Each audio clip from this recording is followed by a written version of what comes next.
Here is my 12th talk on astrology, on French astrology, which will afford people to compare what we do in France and where it's done somewhere else.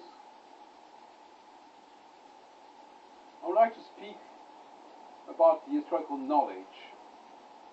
When I mean by knowledge, I mean all the structures, all the information that you can find in the historical textbook.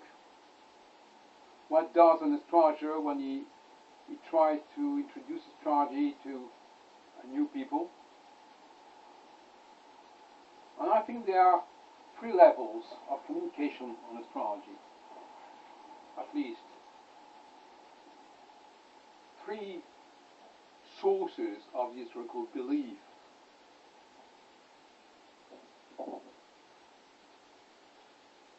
Or maybe 4. One of them is just the fact that it relates to the sky, to the cosmos. Any knowledge connected with the cosmos has a special aura because it comes from somewhere else. But, from this idea you can build thousands of different knowledges. At the extreme side, we find people who are just happy with having consulted an astrologer. They're just happy with what they have read in the horoscopes, in the papers. So they don't know much about astrology. They don't care much about the sky, but at least they read things or hear things about astrology, and they are happy with that, and they think it's maybe of a certain interest for them, especially for them. And in the middle, you have what astrologers think is important. When I say astrologers, I mean in general, not especially me, actually. As you know, I'm more as an historian and a sociologist, although I'm also, of course, proposing my own work. And recently, when I interviewed one astrologer in Paris, she presented a sort of conference that she would give to people from time to time who are interested to know about astrology. And she was keeping repeating, oh, it's more complicated than the astrologers that you imagine with the 12 signs, etc. So the more it could appear as complicated, the more she would think that she has succeeded in presenting astrology properly. So, complication was for her a proof of value. Sophistication is a proof of value. The more factors, the more elements you combine, the more structures you can use, the better from her point of view. The problem is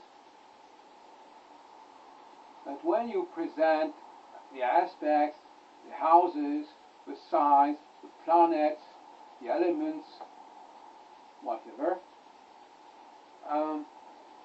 so of course it gives a sort of general impression that astrology is a serious study, apparently. But they understand that to be an astrologer is something difficult, which needs to consider a lot of elements, a lot of points, and that all this work, coming from the sky, of course, more or less, is what permits to reach the results, which are what they are. But in fact, which is the difference between astrologers and clairvoyants? The clairvoyants, they are not selling a knowledge.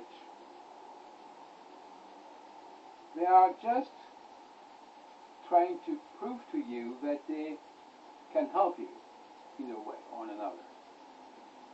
While the astrologer, when he is developing his science, he wants to sell astrology. He wants to show how good astrology is. Not necessarily by applying it to you. He wants you just to be convinced of the value of astrology by acquiring a certain knowledge of astrology. Not a personal knowledge, not necessarily.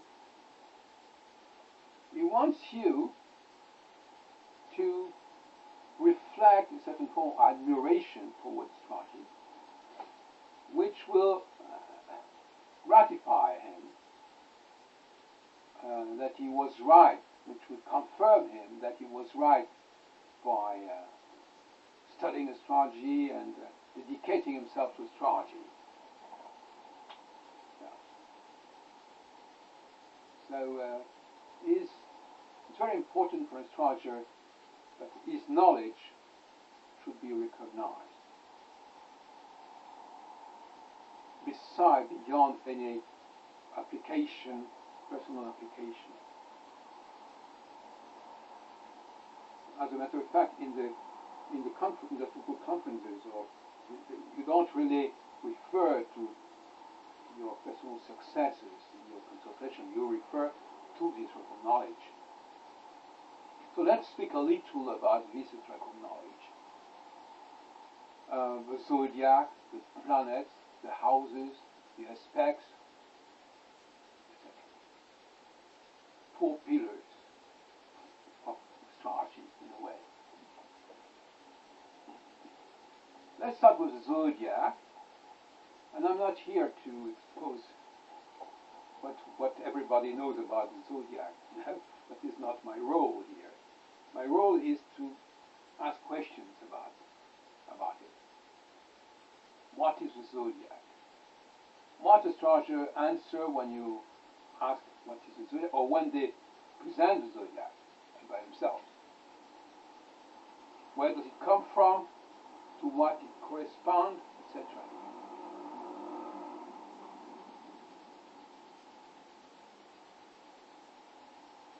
The zodiac is generally assimilated to the cycle of the seasons, the 4 seasons.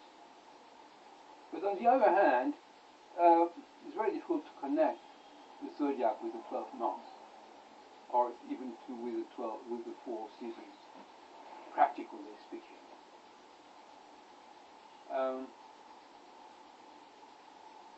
And the problem is that in astrology, certain images have disappeared, are not anymore within the corpus of astrology. There are missing links in a way. For instance, I think of 2 groups of images which have disappeared.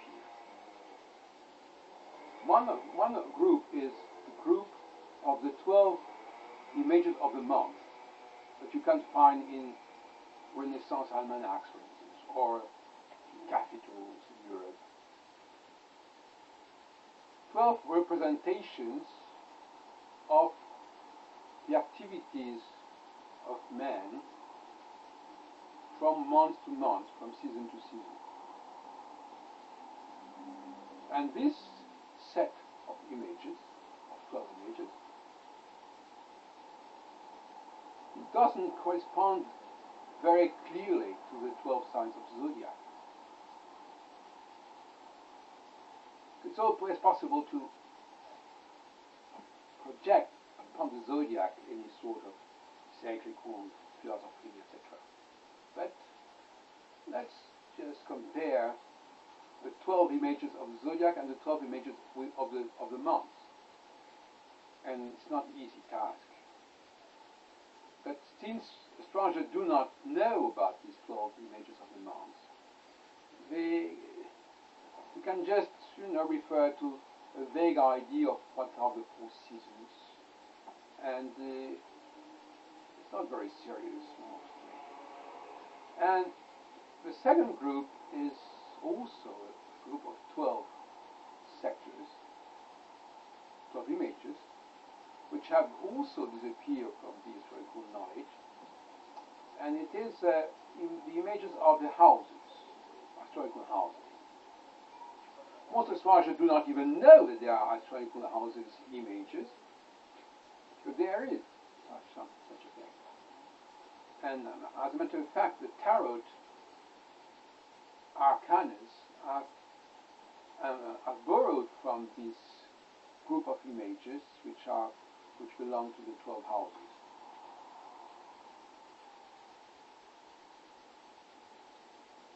For instance, a well-known example is the death. The 8th house is represented in the Renaissance as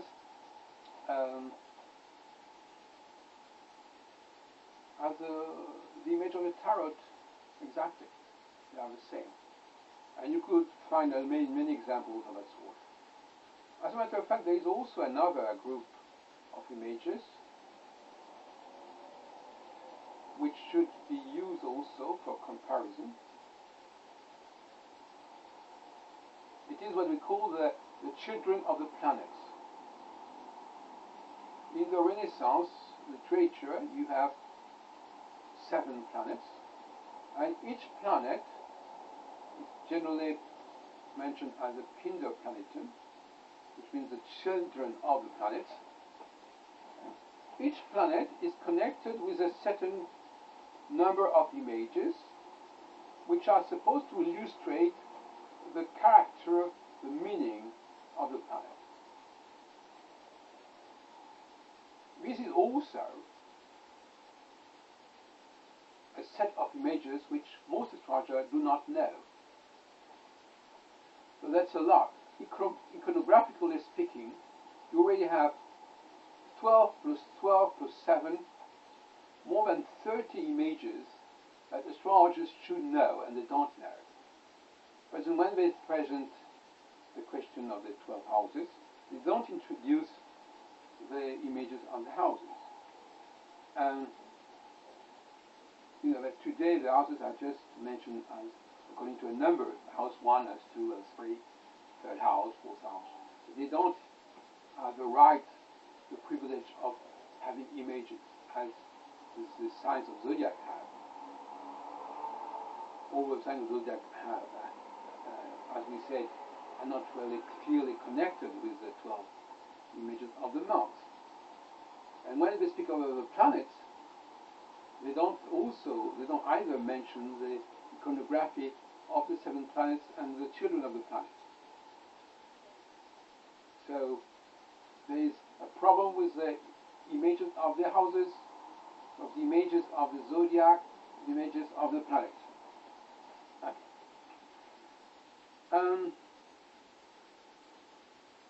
So imagine an astrologer who makes a conference of presenting astrology to newcomers, and what is rather pathetic, I prefer to say, what is rather pathetic is that in fact, in practice,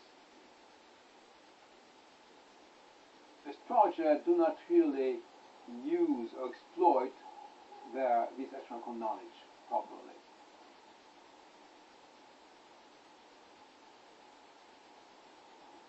I already mentioned a certain number of problems of that sort. For example, concerning the rulerships, I won't return on that. But what I feel and I see that there are two major problems which astrologers want to ignore. It is cycle and sex.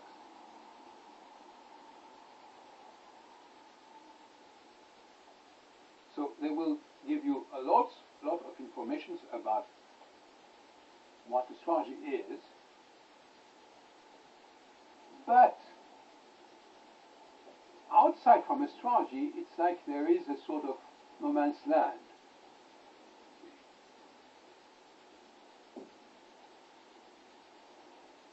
Or, if you prefer, astrology is sort of island where you can find everything.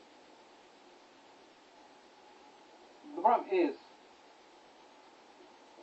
if it is true that it is an island of knowledge, so what about, for instance, the men and women? What do they say about male and female particularities? And actually, astrology has very little to say about that. And it's totally disconnected from any research on that field. And we spoke recently with an astrologer about the school she had been attending, and she said, "Oh, half the courses were connected with psychology." And I asked her, "Did they treat the question of the gender?" No, they did not. It's very interesting. Astropsychology doesn't consider the gender, although she told me, "Oh, but when we give the chart to interpret, to read, they mention this is a woman or this is a man. They mention this is a man and a woman, but they didn't tell you anything about what is a man and what is a woman. So they just ask you to refer to whatever knowledge you can have about the subject, whatever cliché, whatever commonplace you can have, whatever association of words and you can have about the subject. Or they will say, "Oh yes, in astrology there's this idea of active and passive. Oh yes, very interesting. Or there is a moon and this, oh, very important." Yeah. It's very limited. And I always say that if you do not have this information, this basic information about men and women, which is above astrology, this is before reaching the astrological chart, it's not interesting. Before knowing what is a dog and what is a specific dog, you have to know what are dogs in general. And astrologers seem to prefer the reverse. You start from a specific dog and you study its specificity. What specificity a specific dog has, if you don't know what are the dogs in general? It's absurd. And another question which is also regrettable concerning astropsychology studies, schools, is the question of time. And this astrologer, which I recently interviewed for my TV, Providence, she said that in fact she preferred to use a natal chart, and even if the person was 30, 50, 60 years, doesn't matter, the natal chart. And in fact, she will concentrate on the present. The sad truth about actual astrology today, it's the only moment the astrologers can study is the present. It is a sort of atemporal astrology, but in fact it is what is today. Because there are so many factors to study that an astrologer, I would say, so many factors to nourish, to take care of, that astrologers can only afford to study the planets today in connection with your chart of yesterday, the day before yesterday. See? Because you cannot escape from this very small window of time. Because if they open the window too much, they will be invaded, literally invaded by an enormous amount of factors from the past, and an enormous amount of factors for the future. So they reasonably, modern astrology today is reduced to this method. I erect a chart, natal chart, and I observe a little what's going on between the actual sky today and the natal chart. It's a sort of horary astrology in a certain way. You know? It has something to do with divination at that level, because we call it the genitia mansi. It's a mansi of the birth. Give me your birth time and I will work on that. And as a matter of fact, when I interview many clairvoyants, mediums, etc., they always tell me, well, we refer, give me your birth time, give me your elements concerning your birth. It will be used as a support, you know. So this idea of referring to the birth as a basis for any sort of divination, including astrology, is very, very common. In numerology, in astrology, most of the mediums want me, when I ask for a consultation, which is rather often, they want me to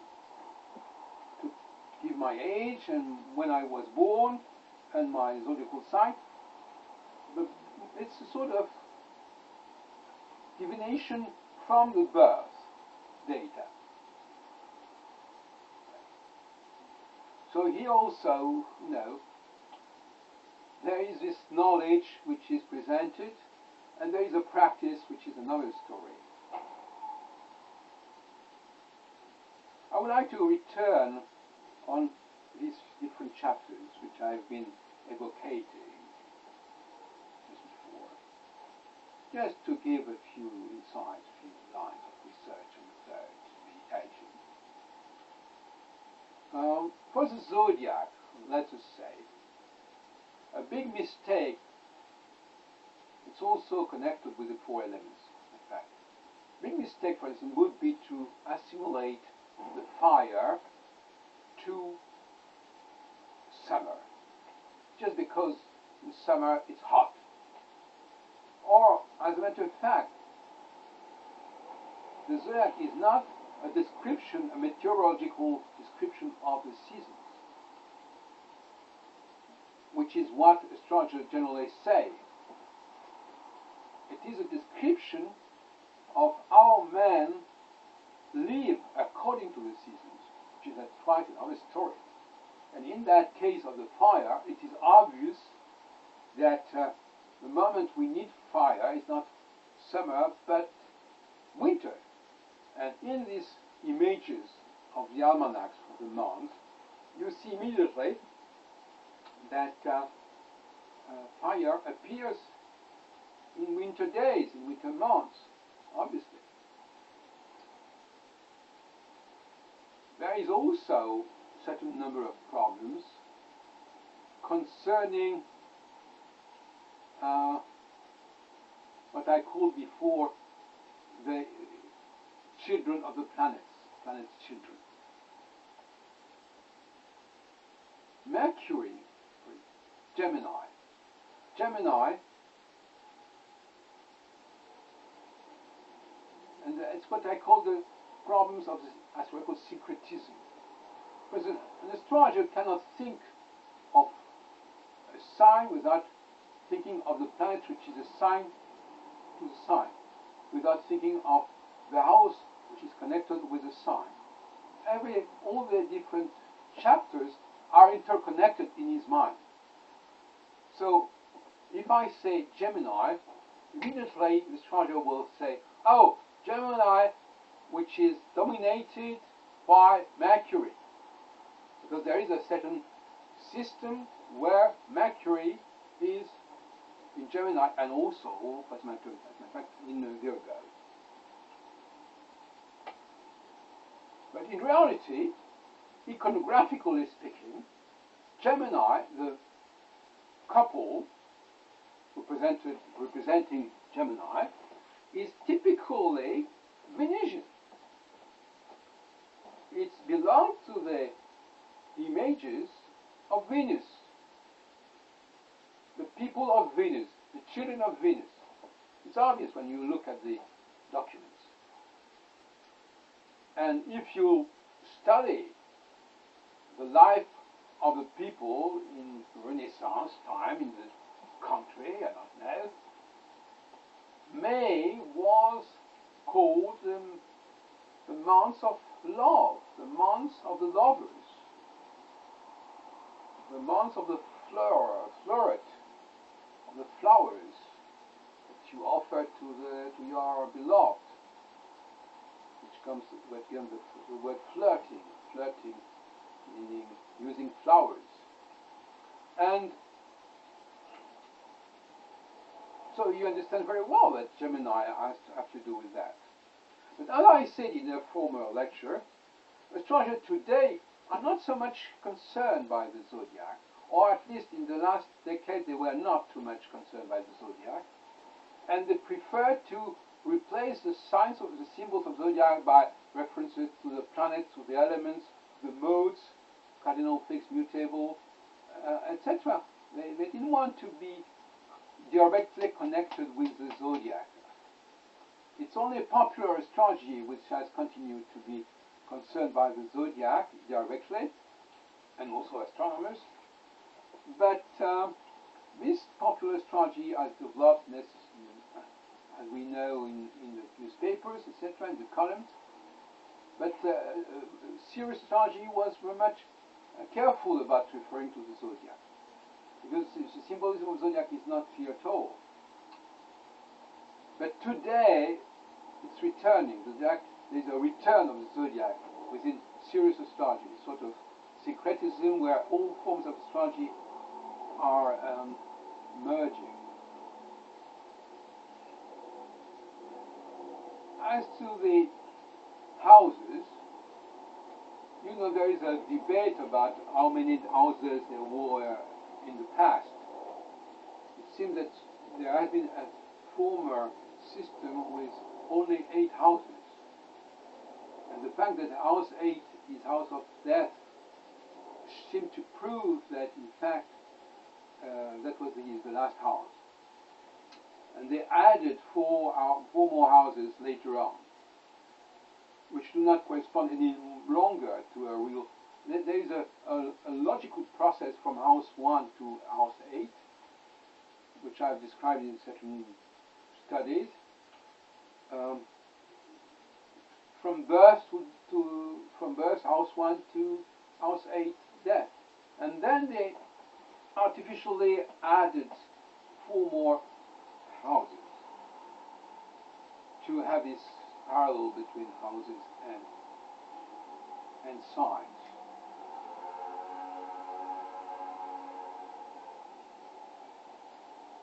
As to the planets themselves, as we say, as we know, the sun and the moon are not really planets, as we know, and they not even carry their mythological name. But what is important, and I would like to finish on this talk I don't want to make too long talks. What is important is to understand that before being planets, they are gods, divinities. And it is not sure at all that astrology used the names of the gods immediately and from the start in connection with the planets. I probably think it is the reverse. It's because astrologers were using certain names of gods that these names of gods were attributed later on to planets. And this connection between astrology, astronomy, mythology is not clear at all. I won't come back about the question of do astrologers have to study all the planets. It is what most astrologers say. They say, well, you know, astronomy is doing this, and they have discovered this and this. So we astrologers, we have to comment, interpret, use, apply all those planets, one way or the other, to mankind. You know, every planet will be a reflection of an aspect of mankind, of man. So they tell you, you know, Mercury is the way you think, and Venus the way you love, and Mars is that. So they will cut your psyche in several pieces, and each piece will be under the dominance of a certain planet and of a certain god. It's like the, you know, the connection between the 12 signs and the body, you know, what we call the Homo zodiac, man zodiac, which you call man, or whatever. So, well, so they when they discovered the new planets, when astronomers discovered new planets at the end of the 18th century and after, astrologers had to find any signification to those new planets. You know? And in the case of Uranus, it's quite obvious that, and most astrologers do not mention that point. And they mention that point, but they mention that point reversely.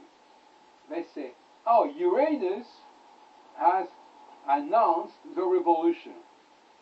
But in fact, it is probably the contrary. It is because the revolution occurred that they decided to associate to Uranus the idea of revolution and change, and etc. So, this new astrology with the new planets is quite mystical. They speak about the planets as if they would speak about the comets. A comet is a message of God. So we have when they tell you, that when mankind reaches a certain level of consciousness, then a new planet appears, is discovered.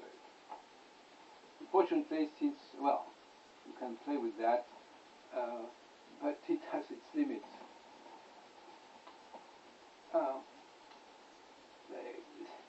The astronomers play with astrologers. Why did they give to the planets names of gods? Yeah? It's a rather tricky idea. I think if they would not have called them from the names of gods, the astrologers would have been